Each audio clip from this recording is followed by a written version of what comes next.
Hey everyone, welcome back. If you've ever tried reading through the Bible straight through, you know what happens when you hit Genesis 5. Adam lived 130 years and fathered Seth. Seth lived 105 years and fathered Enosh. And your eyes start glazing over.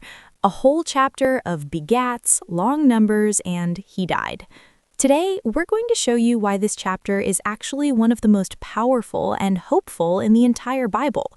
It's not just a list of names, it's a timeline of God's faithfulness, a reminder that death reigns because of sin, and a beautiful picture of what it means to walk with God in a broken world. Quick recap. In Genesis 4, we saw two lines coming from Adam and Eve. Cain's line, which quickly turned violent and godless, and Seth's line, the one that called upon the name of the Lord. Genesis 5 gives us the official family tree of that godly line, from Adam all the way to Noah. This bridges the early world right up to the flood story in Genesis 6 through 9. It covers roughly 1,500 years of human history in one chapter. Let's walk through it together. This is the book of the generations of Adam. When God created man, he made him in the likeness of God. Male and female he created them, and named them man when they were created.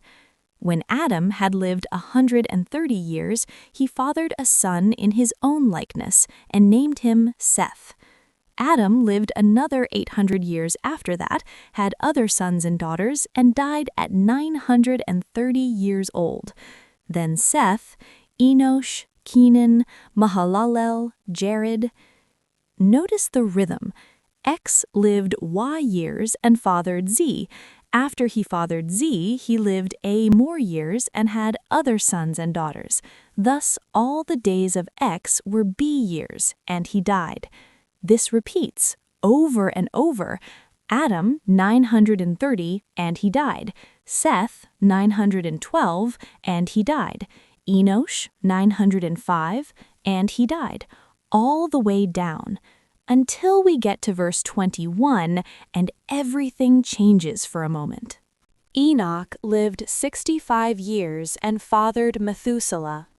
After he fathered Methuselah, Enoch walked with God 300 years and had other sons and daughters. So all the days of Enoch were 365 years. Enoch walked with God and he was not, for God took him. Enoch is the exception. While everyone else's story ends with, "and he died," Enoch's ends with, "God took him." He didn't taste death. Hebrews 11 tells us this was because he pleased God by faith. What's powerful is when Enoch started walking with God, right after his son Methuselah was born. Some suggest the name Methuselah means something like, "When he dies, it shall be sent," referring to the coming flood. Maybe becoming a father woke Enoch up to the seriousness of life, sin, and judgment, and he started walking closely with God from that day forward. For 300 years, through good times and bad, he kept walking with God. That's the kind of life that honors the Lord. Enoch's son Methuselah lived the longest, 969 years. He died in the exact year the flood came. God's patience and mercy were on full display through Methuselah's extraordinarily long life. Why did people live so long before the flood? The Bible doesn't give one single reason, but here are the main ideas faithful teachers discuss. The human gene pool was still relatively pure and uncorrupted right after creation. The pre-flood environment may have been very different, possibly a water vapor canopy protecting from radiation and creating ideal conditions. God allowed long lives so knowledge, culture, and the testimony of creation could spread quickly. Adam himself could have told his great-great-great-grandchildren what it was like to walk in the garden. After the flood, lifespans drop dramatically and keep dropping. By Moses' time, 120 years is the new upper limit, Genesis 6:3. This shows how sin and the curse have compounding effects over time. But the most important takeaway from all these long lives, even with 900 years, every single one, except Enoch, still died. The chapter screams, death entered the world through sin. Romans 5:12. No matter how long you live, death is the universal result of the fall, unless God intervenes. Some Bible teachers point out something amazing when you put the Hebrew meanings of these names together in order.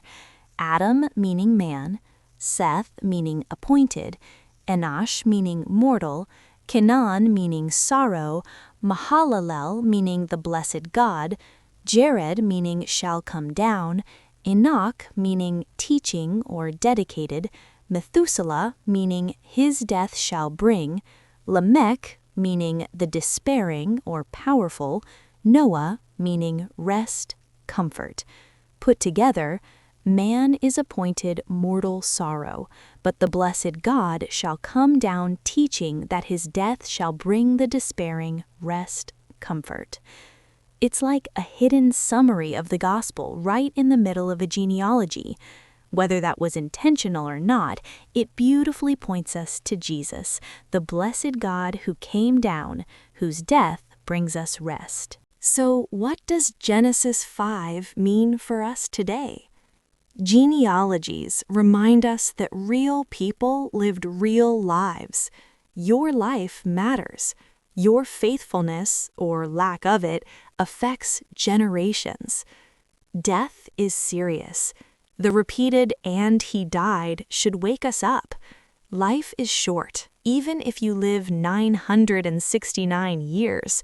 Are you ready to meet God? You can walk with God right now. Enoch did it in a wicked world. You don't need perfect circumstances. Start today, one step of obedience after another. Walk with him in prayer, in his word, in daily choices. There is hope beyond death. Enoch shows us that God can take his people to be with him.